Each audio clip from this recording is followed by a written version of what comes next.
अस्सलाम वालेकुम दोस्तों, एक और वीडियो में खुश आमदीद। दोस्तों, ये वाली वीडियो आज बड़ी कमाल की होने जा रही है और बड़ी ही ज़बरदस्त किस्म की इन्फॉर्मेशन मैं आपसे शेयर करने जा रहा हूँ। आज मैं असल में आपको ये बताने जा रहा हूँ कि पाकिस्तान की जो जीडीपी है वो असल में बनती किस तरह है, कौन सा शोबा कितना पार्टिसिपेट करता है, वहाँ कितने वर्कर काम करते हैं, तो ओवरऑल पाकिस्तान की जीडीपी बनती है। इसी तरह पाकिस्तान की ग्रोथ के अंदर कौन सा शोबा कितना हिस्सा डालता है। तो यकीनन ये इन्फॉर्मेशन बहुत ज़्यादा अहम तरीन होने जा रही है। इसमें आपको फ़िगर मैं देने जा रहा हूँ और ये ऑफिशियल फ़िगर होने जा रही है क्योंकि गवर्नमेंट ऑफ पाकिस्तान की जानिब से एक ग्रुप के साथ मिलकर इसका सर्वे किया गया और इस सर्वे के बाद ये इन्फॉर्मेशन सामने आ सकी है। तो दोस्तों, हमेशा की तरह अपने चैनल को सब्सक्राइब कर देना है और साथ मौजूद बेल के आइकन पर क्लिक कर देना है ताकि इस तरह की मालूमाती वीडियोस आप तक पहुंचती रहें और पाकिस्तान की डेवलपमेंट और पाकिस्तान के बारे में अच्छी वीडियोस आप तक पहुंचती रहे, बाकी दुनिया तक भी पहुंचे। क्योंकि अगर आप सब्सक्राइब करेंगे तो बाकी दुनिया भी आप कह लें कि ज़्यादा से ज़्यादा इसे देखेगी, क्योंकि आपके तवस्सु से ही बाकी लोगों तक वीडियो पहुंचती है। तो खैर दोस्तों, टॉपिक की तरफ आ जाता हूँ। ओवरऑल मैं सबसे पहले बात करूँगा प्राइवेट सेक्टर की। तो दोस्तों, प्राइवेट सेक्टर की अगर बात की जाए तो ये हमारी ओवरऑल कंट्रीब्यूशन करता है हमारी जीडीपी के अंदर 80%। यानी सबसे ज़्यादा कंट्रीब्यूशन अगर किसी की नज़र आती है तो वो प्राइवेट सेक्टर की नज़र आती है। इसमें दोस्तों हमारी जीडीपी का अगर देखा जाए ओवरऑल, इसमें पब्लिक सेक्टर की कंजप्शन अगर देखी जाए तो 13% बनती है। यानी प्राइवेट सेक्टर बहुत ज़्यादा बनता है, इसके बाद पब्लिक सेक्टर आ जाता है जो कि 13% बनता है। इसके बाद ही दोस्तों हमारी ओवरऑल ग्रोथ निकलती है हर साल की, और ये ओवरऑल ग्रोथ के अंदर इनका हिस्सा है जो मैंने आपको बताया। दोस्तों, ये सबसे पहले मैं आपको बताना चाहूँगा, ये असल में इप्सोस एक ग्लोबल रिसर्च फर्म है। इसने पाकिस्तान के मैक्रो और माइक्रो इश्यूज़ के ऊपर स्टडी की है और गवर्नमेंट ऑफ पाकिस्तान के साथ मिलकर की है, और ये इकोनॉमिक स्टडी थी। यानी इकोनॉमी को लेकर पाकिस्तान के मैक्रो और माइक्रो इश्यूज़ को लेकर स्टडी की गई है।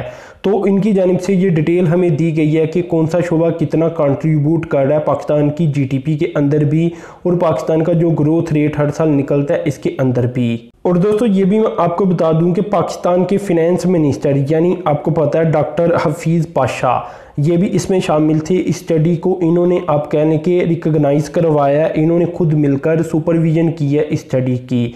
इसमें दोस्तों अब जो इन्फॉर्मेशन सामने आई है वो अगर मैं आपको बताऊं तो प्राइवेट इन्वेस्टमेंट जो बनती है पाकिस्तान की ओवरऑल इन्वेस्टमेंट की, ये बनती है 12%। ये मैं आपको कंट्री ग्रोथ बता रहा हूँ, ठीक है ना, ये बात आप समझ लें। इसमें दोस्तों प्राइवेट सेक्टर की इन्वेस्टमेंट कंट्री ग्रोथ के अंदर 12% बनती है, पब्लिक इन्वेस्टमेंट 4% बनती है, और एक्सपोर्ट की अगर बात की जाए तो ये हमारी ग्रोथ के अंदर 9% हिस्सा डालती है। अगर दोस्तों इंपोर्ट की बात करूं तो इंपोर्ट 17% हिस्सा डालती है। यानी आप ज़रा अंदाज़ा लगा लें कि इंपोर्ट सबसे ज़्यादा हमारे जीडीपी ग्रोथ के अंदर हिस्सा डालती है, और इसलिए पाकिस्तान के बारे में ये कहा जाता है कि पाकिस्तान एक इंपोर्ट ओरिएंटेड कंट्री है। यानी इंपोर्ट के ऊपर हम डिपेंड करती हैं और इंपोर्ट करके ही पाकिस्तान की इकानमी को रन किया जाता है। और ये आपको अदाद-ओ-शुमार के अंदर भी पता चल चुका है कि जो इन्वेस्टमेंट होती है सबसे ज़्यादा ये इंपोर्ट के ऊपर होती है। दोस्तों, इसमें आप ये भी देखें कि ज़्यादातर लोग इंपोर्ट के साथ इस तरह जुड़ चुके हैं कि अगर एक एटम है जो कि बाहर से चाइना से अमेरिका से पाकिस्तान आएगी तो उसे फिर आगे फ़रोख्त किया जाएगा। तो दरमियान में आपको पता है कि कई ट्रेडर्स होती हैं, कई डीलर्स होती हैं, वो अपना अपना प्रॉफिट भी रखती हैं और मार्जिन भी रखती हैं। तो इस तरह एक नई इकानमी जनरेट होती है और ये सबसे बड़ी इकानमी पाकिस्तान की बन जाती है अगर इंपोर्ट इकानमी को देखा जाए। अब दोस्तों अगर जीडीपी का साइज देख लिया जाए तो ओवरऑल जितनी भी हमारी जीडीपी बनती है जो कि 300 अरब डॉलर के लगभग बनी जाती है, आजकल थोड़ा सा डॉलर टर्म के अंदर वो 300 अरब डॉलर से भी नीचे जा चुकी है क्योंकि डॉलर बहुत ज़्यादा हाई चला गया है। तो दोस्तों इसमें एग्रीकल्चर सबसे आगे नज़र आता है गालबन, अगर अलग अलग करके देखा जाए तो इसमें एग्रीकल्चर 20% नज़र आता है। दोस्तों अब पाकिस्तान के अंदर इंडस्ट्री एक बार फिर रिवाइव कर रही है और इंडस्ट्री भी बढ़ती हुई नज़र आ रही है। तो इंडस्ट्री एक बार फिर एग्रीकल्चर शोबे के बराबर आ चुकी है, और एग्रीकल्चर शोबा अगर 20% डालता है तो अब इंडस्ट्री भी पाकिस्तान की जीडीपी के अंदर 20% डालना शुरू कर चुकी है। दोस्तों इधर मैं आपको बता दूं कि इंडस्ट्री के अंदर इतनी नौकरियां शायद नहीं लोग करते जितना कि एग्रीकल्चर के साथ पाकिस्तान के लोग जुड़े थे माजी के अंदर, और आज भी अगर देखा जाए तो एग्रीकल्चर का ही शोबा बड़ा बनता है। लेकिन दोस्तों एग्रीकल्चर शोबे के अंदर पाकिस्तान में कोई ज़्यादा इनकम नहीं नहीं आती, ठीक है ना। इंडस्ट्री के अंदर अगर देखा जाए तो इनकम ज़्यादा होती है और लोग कम काम करते हुए नज़र आती हैं, जबकि एग्रीकल्चर के अंदर लोग ज़्यादा काम करते हुए नज़र आती हैं और इनकम कम होती है। दूसरी जानिब दोस्तों जो बाकी 60% पाकिस्तान का बाकी हिस्सा बचता है यानी जीडीपी बचती है, वो सर्विसेज के ऊपर पाकिस्तान की बेस करती है। अब आप सोच रहे होंगे कि सर्विसेज असल में ये 60% हिस्सा सर्विसेज का मैंने आपको बताया तो ये सबसे ज़्यादा बनता है, यकीनन ये सबसे ज़्यादा बनता है, लेकिन सर्विसेज बहुत इकसाम की होती हैं। अगर मैं इन्हें इसी तरह जिस तरह मैंने एग्रीकल्चर आपको बताया, इंडस्ट्री आपको बताई है, इसी तरह इसे भी तकसीम कर दूँ तो ये शायद 20% हिस्सा इनका ना बने।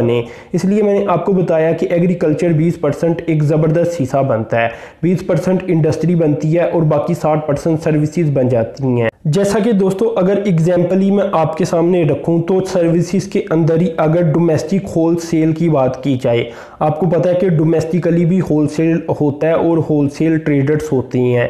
इसी तरह रिटेलर्स की बात की जाए, एक रिटेल ट्रेड सेक्टर है और एक जो डोमेस्टिक होलसेल सेक्टर है, ये दोनों सर्विसेज के अंदर आती हैं और इन दोनों को कंबाइन कर लिया जाए तो ये पाकिस्तान की जीडीपी का 18% तक बनती हैं।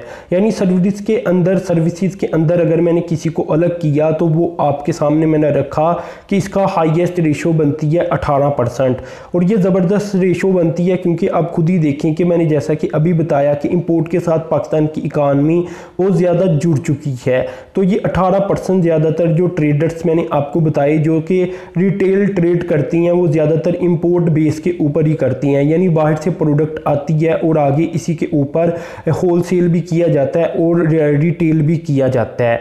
तो इस तरह मेरे ख्याल से आपको समझ आ चुकी होगी मैंने कहा क्या था पीछे। इसी तरह दोस्तों अब वर्कर्स की तरफ आ जाता हूँ और इकानमी की तरफ आ जाता हूँ। दोस्तों अगर मैंने अभी आपको सर्विसेज का बताया, इसमें मैंने आपको बताया होलसेल और रिटेल ट्रेडर सबसे ज़्यादा बनते हैं 18%।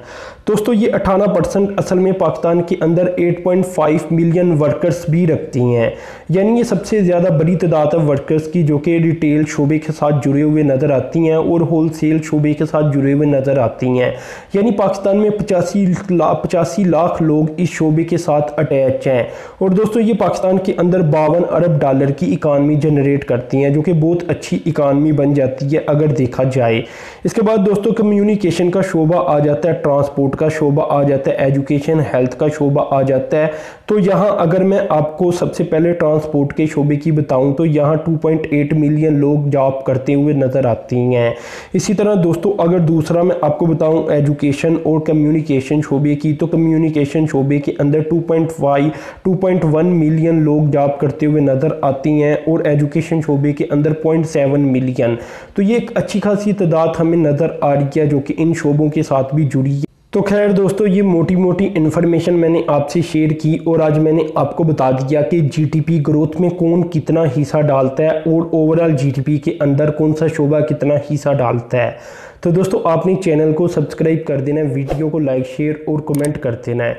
इस वीडियो को शेयर लाजमी कर दीजिएगा क्योंकि इस वीडियो के ऊपर मैंने बहुत मेहनत की है। तो दोस्तों अब तक के लिए इतना ही था। अल्लाह हाफिज़।